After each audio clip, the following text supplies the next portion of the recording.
Anong kasi kang tiyuhin? Mayroon bang pinag-aralan yan? At bastos na bastos? Ito pa, sabi, tatanggalin. Tatanggalin daw ako sa Kalingap. Uy, takot na takot ako. Naku, tinanggal ako, iyak ako. Pwe, Kalingap has toxic environment. Ginalit nyo na ako. Isang taon ko na itong kiningkim. Mga bastos kayo. Wala kayong modo, wala kayong respeto. Kasi hindi na ako Kalingap, tinanggal na ako eh.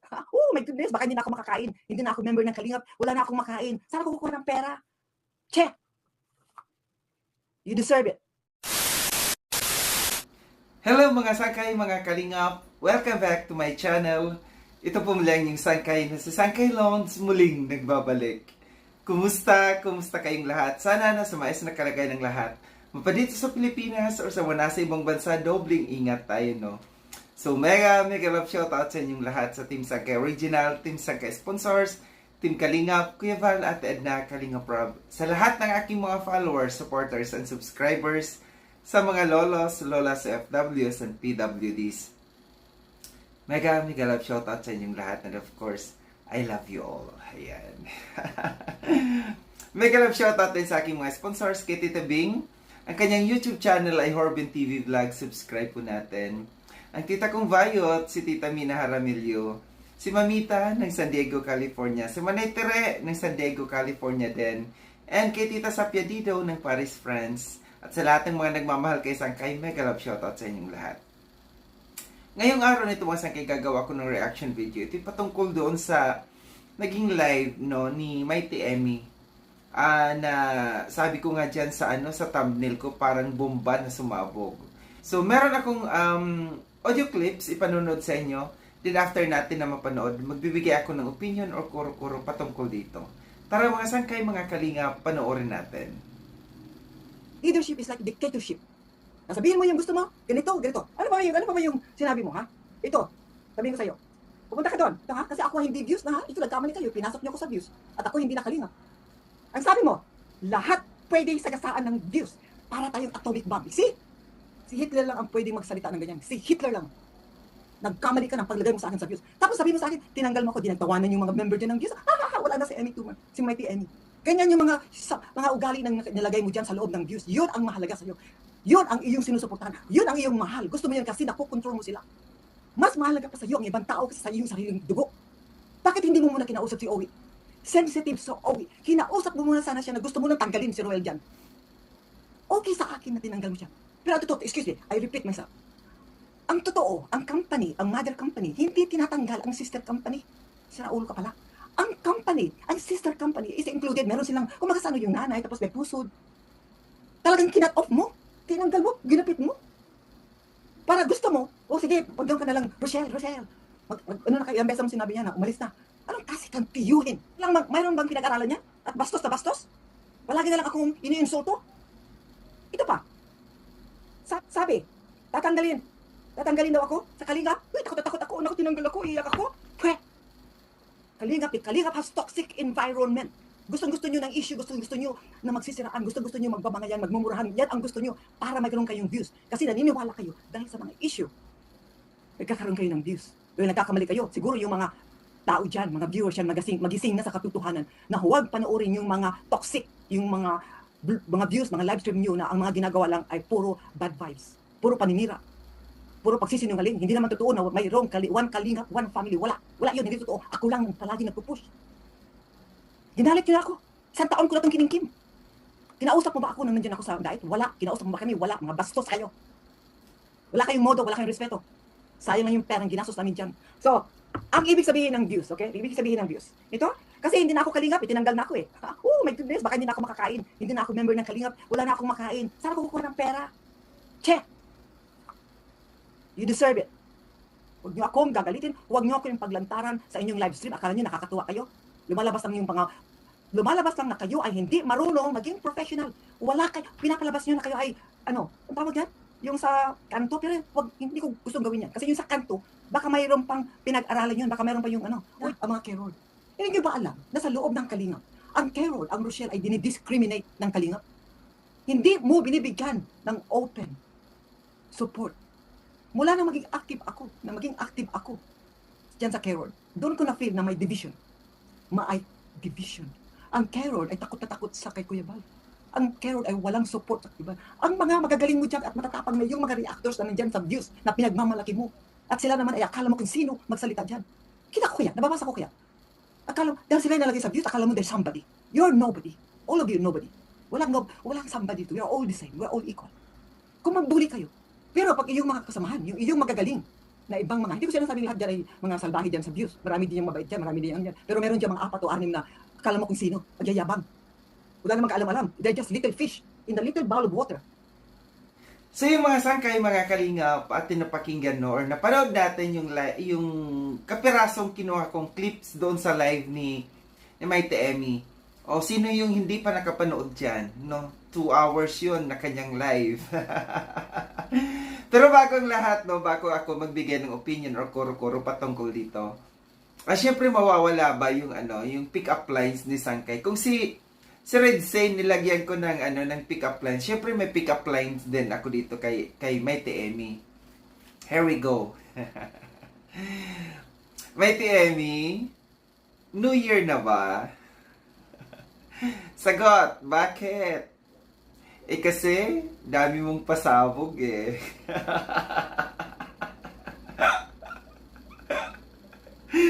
Diba? Kakaloka. Daming pasabog ng lola nyo. No?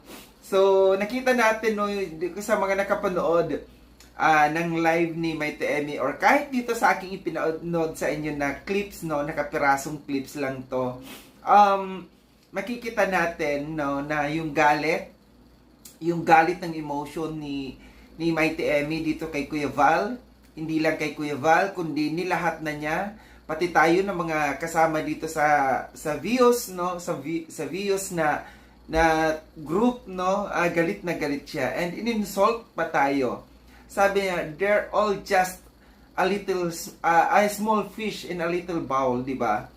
Ibig sabihin maliit lang tayo, minamaliit niya kasi tayo, no. Maliliit lang tayo na isda na nasa maliit na na bowl, no? Hindi tayo nasa dagat. Nakapiraso lang tayo, nasa maliit lang na community tayo, ibig sabihin noon, no? So, makikita na, noon pa natin yan, napapansin yung personality ni Mighty Emmy na talagang nang mamaliit siya ng kapwa. Kaya sinabi din niya dyan na yung mga views, akala mo kung sino, na para namang mga kanto, mga nasa kanto lang, di ba? Pangmamaliit yon sa kapwa. Ibig sabihin, siya ay napakamataas. Kaya noon, nagkaroon kami ng bangayan nito ni Mighty Emmy kasi sinasalungat ko siya. No? Hindi kasi pwede yung ganito na oo na lang tayo, na hindi tayo magkakaroon ng boses. Meron tayong karapatan sa bawat isa. Meron tayong karapatan. No? Yung kanyang galit dito kay Kuya Val, no, hindi niya napigilan yung galit niya dito. Para sa akin, doon sa live ni Kuya Val, no, yung sinabi niya na aalisin, pinapahiwalay na yung Rochelle community sa Kalingap. Walang masama doon, di ba? Yun ay sinabi ni Kuya Val, kung hindi aalisin niya yung mga reactors, no, ng mga ng Rochelle community. Kasi dito nagkaroon ng problema talaga sa mga reactors ng Rochelle community. Dito nag-umpisa, no? Dapat inanalyze muna ng mabuti ni Mighty Emmy bago siya nag-react. Kasi yung sabi ni Kuya Val, humiwalay sa Kalingap dahil kaya na naman, hinug na, or kung hindi niya aalisin yung mga reactors. 'Di ba? What if kung ganito na wala pang desisyon si Ruel, 'di ba? Hindi pa siya nagde-decide kung talagang totally na aalis na talaga sa Kalingap or kung gusto niyang alisin na lang yung mga reactors, pero nag-conclude kaagad, no? Nagalit kaagad si Mighty Emmy dito sa kay Kuya Val. Personalan, maraming personal dito, maraming foul dito si Mighty Emmy na hindi ko talaga gusto yung kanyang mga sinabi dito. Yung kung ikaw ay isang taong may pinag-aralan, kung ikaw ay isang taong nakakatanda at nakakaunawa, dapat iisipin mo yung mga sasabihin mo. Kung may galit ka kay Kuya Val lamang. Huwag kang mandamay ng tao, huwag mong idamay yung mga taong walang kaalam-alam. Like for example kay Ate Edna, Si Ate Edna wala namang galit, wala naman siyang alam doon sa live ni Kuya Val. Like for example din yung mga anak ni Kuya Val na kanyang idinamay, walang alam yon. Walang kamuwang-muwang yung kanyang mga anak. Pero bakit idinamay niya dito? Yung sobrang pang-iinsulto sa pamilya, hindi maganda, no? Na mangdadamay ka ng ibang tao na mga inosente. Dapat kung kay Kuya Val may galit ka, kay Kuya Val lang. Si Kuya Val lang yung binakbakan mo dito. Hindi yung mga taong walang kaalam-alam. Di ba? Kasi lagi niyang sinasabi na hindi kayo mga professional. Professional siya, may pinag-aralan siya. Pero lumalabas dito kasi sa kanyang mga binibitawang salita na hindi rin ipinapakita niya yung pagiging professional niya. Kasi kung ikaw ay isang tao, gaya ng sabi ko may edad na, hindi mo bibigyan ng kahulugan lahat. Lahat na lang ng sasabihin, binibigyan mo ng negative na kahulugan. Dapat analyze din, di ba? Yung mga sinabi niya dito, yung napapansin ko talaga dito, na meron siyang tampo. No? Meron siyang galit kay Kuya Val dahil pinapahalagahan ni Kuya Val yung mga tao na nandito sa likod niya, naka-back up sa kanya. Pero siya daw hindi siya binibigyan ng pagpapahalaga ni Kuya Val. May selos. Ang punot dulo dito dapat tanggalin yung inggit, yung puot, yung selos. 'Di ba? Kasi hindi mo masisisi si Kuya Val kasi yung kagaya natin ng mga reactors, full support sa kanya. Iba yung pagmamahal ni Kuya Val. Huwag mong i-compare yung pagmamahal ni Kuya Val sa atin na mga nakasuporta sa kanya na hindi niya mga kilala. Kilala lamang niya dito sa social media. Sa pagmamahal sa iyo ng mga kamag-anak, ng mga kapatid. Diba? Iba yun. Iba. Magkakaiba yung pagmamahal doon. Diba? So, mahal kayo dyan ni Kuya Val, ng mga kapatid ni Kuya Val. Ang pangit lang dito, kung ikaw ay may galit sa pamilya, huwag mong idamay dito. At huwag mong ipangalantaran dito sa social media. Diba? Mali iyon. Maling-mali. May mga hindi pagkakaunawaan lahat ng karamihan ng mga pamilya. Walang perpekto. Madalas dyan, merong mga hidwaan, merong hindi pagkakaunawaan. Pero itong hindi pagkakaunawaan nilang magkakapatid ito, idinadami niya dito sa social media. Alam natin na naging magulo mula noon pa. Kinikimkim niya yung sama ng galit niya, sama ng loob niya, noon pa, 1 taon pa daw. So, parang anniversary niya ngayon. Anniversary ni Maite Emi ngayon. Kasi last year, matatandaan natin, galit na galit din siya, di ba? Sabi niya, hindi na siya babalik sa Kalingap. Hindi na siya pupunta, aapak pa ng daet. Kung maalala ninyo, nag-live siya, pati pa ngayon kanyang asawa, di ba, nagsalita sa harapan ng camera na hindi na sila tatapak pa ng daet. Pero anong nangyari? 'Di ba? Nagkabati ulit sila ni Kuya Val, pumunta sila nitong taon na ito sa daet. Ito na naman, galit na naman siya dahil hindi daw binigyan ng papahalaga ni Kuya Val yung pagpunta nila doon. Wala daw sina Kuya Val doon. So, ang akin dito, no,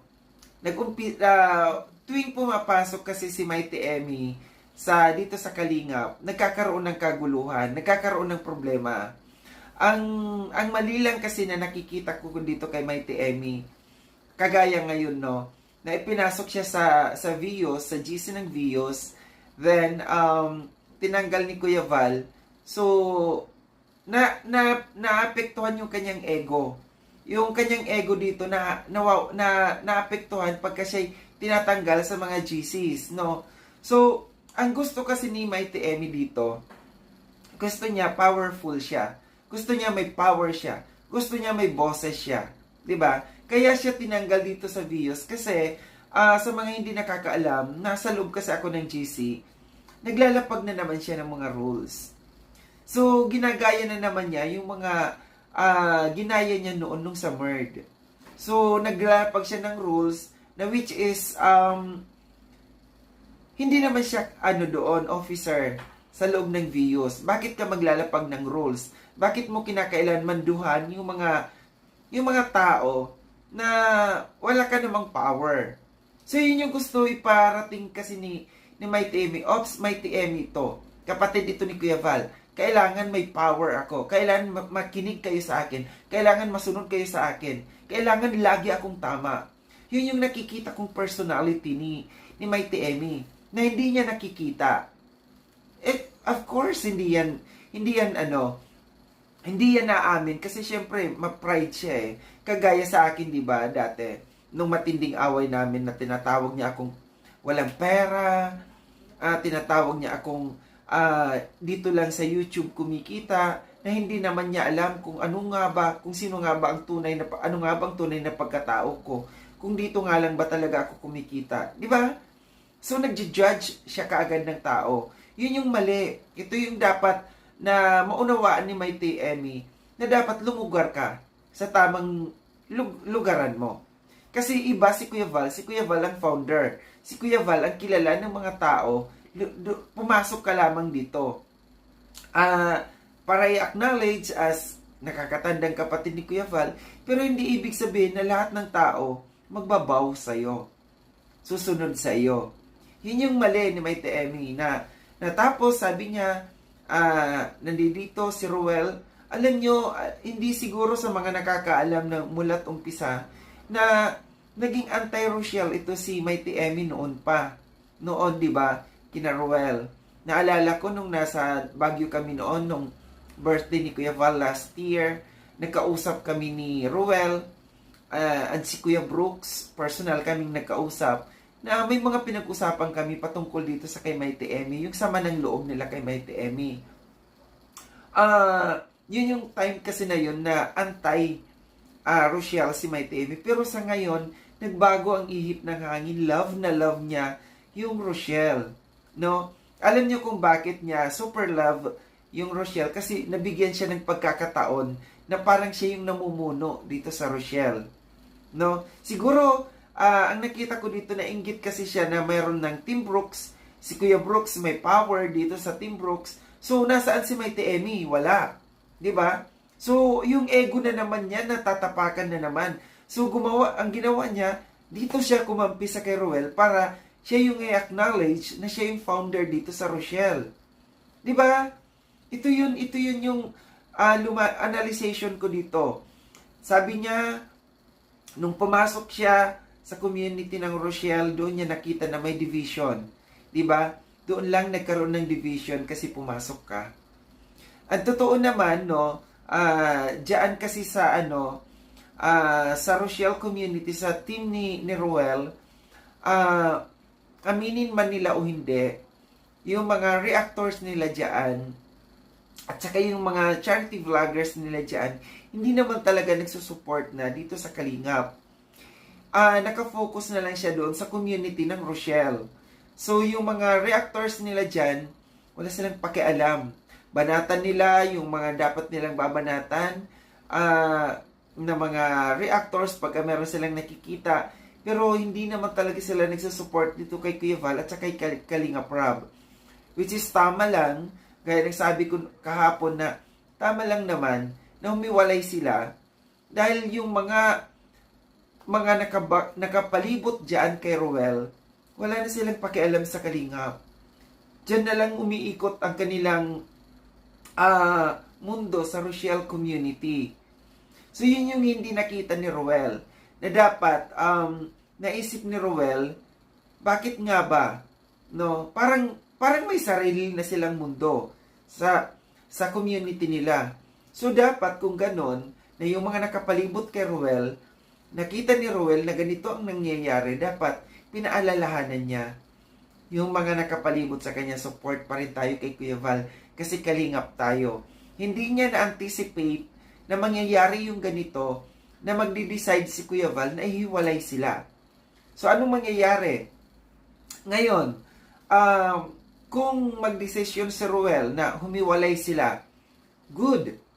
Magkakaroon na ng power si Mighty Emmy doon sa Rochelle community. Magsasarili na sila. Or what if si Ruel hindi umalis sa Kalingap? Tanggalin niya yung mga reactors niya. Yun yung gusto ni Kuya Val, yung mga reactors, yung mga nakapalibot sa kanya, Ruel balik sa Kalingap, anong mangyayari? Nasaan si Mighty Emmy? Wala na naman, nga na naman. So ito yun yung kung ikaw ay isang lawak ang panguunawa ni Mighty Emmy, ina-analyze lahat. Analyze niya yung mga mangyayari. Ano yung magiging consequences dito sa ginawa niyang ito. Sa pag-live niyang ito, sa pagdurog niya dito kay Kuya Val, kung ano-ano mga itinawag kay Kuya Val, itinatakwil niyang kapatid si Kuya Val, anti-kalingap siya ngayon, di ba? Yung mga galit niya, yung mga kung ano-anong mga pinagsasabi niya dito sa kalingap, scammer or kung ano-ano, yun yung hindi niya dapat binabanggit dito, ina-analyze niya yung magiging outcome ng kanyang sasabihin dito. So, dito sa live na ito ni Mighty Emmy, sobrang daming foul na ginawa ni Mighty Emmy. Base sa aking obserbasyon. Kasi unang-una, kung ikaw ay, sinabi ko kanina, kung ikaw ay malawak ang iyong pangunawa, kung ikaw ay may pinag-aralan, babalansihin mo lahat ng sasabihin mo. Pag-aaralan mo muna ang mga sasabihin mo. What if, no? Kagaya niya na nandamay ka ng mga tao, ng mga personalidad na wala namang kinalaman dyan sa problema mo kay Kuya Val, di ba? Nakakaawa yung mga anak ni Kuya Val na walang kaalam-alam na idinadamay niya. Dapat hindi, dahil kamag-anak niya yan, no? Yung kung galit ka kay Kuya Val lang. Puntaryahin mo si Kuya Val kung ano yung mga galit mo sa kanya. Huwag nang idamay yung iba pa. So mahaba na itong aking sinasabi nung masakit ng lalamunan ko. Maraming salamat mga sangkay sa panonood sa aking reaction video na ito.